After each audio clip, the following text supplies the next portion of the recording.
With us now is Michael Harris. He's a higher education professor at Southern Methodist University in Dallas. Welcome back to the program. Thank you for having me. This wouldn't apply to SMU because it is a private school, but as a higher education expert, I mean, why do you think banning tenure outright? What do you think that would mean for universities across the state? If the legislature were to ban tenure, it would be catastrophic to public universities. You would lose your best faculty to other states and private universities, and you would not be able to hire great faculty to replace them because you wouldn't be able to offer tenure.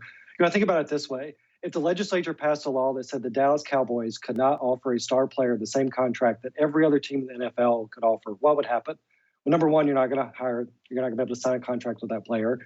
And number two, the team's going to get worse over time because you're not going to have as many star players. That's in essence what the legislature is doing. You're going to lose your star faculty, and that's going to degrade universities over time. Well, and as mentioned, I mean, likely the House and Senate are going to hash out their differences over this bill. I mean, what kind of a compromise do you think that they could come up with? I hesitate to guess what the legislature might come up with everything that's happened this session. I'll tell you what I prefer. Certainly the House language is far less damaging to public higher education than the Senate language. So something that looks closer to the House. I would prefer they do nothing and leave it alone. But if they're going to the House language that still preserves tenure is by far the better option. How does tenure work? I mean, not every professor can get it right, and it can be revoked. That's right. It's a real misconception that even the majority of faculty have tenure. If we look around the country, only about a third of faculty in higher education have tenure. So it's a relatively small number.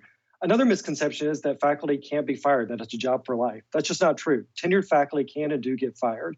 What tenure does is two things. It sets the conditions by which you can fire someone, the kind of professional misconduct that warrants termination, and sets forward that faculty can have a due process to make sure that the reason you're firing them is legitimate and it's not due to outside political influence or other interests, and it's really about professional misconduct. That's really all tenure does, is make sure that faculty are being fired for good reasons. Do you think there is room within the tenure process itself, room for improvement? As with any process, there's always room for improvement. And in higher education, all of us really have kind of this ethos of continuous improvement. We constantly want to get better. What faculty have to go through now is a lot more than I went through 10 years ago. And what I went through was more than people 10 years before me.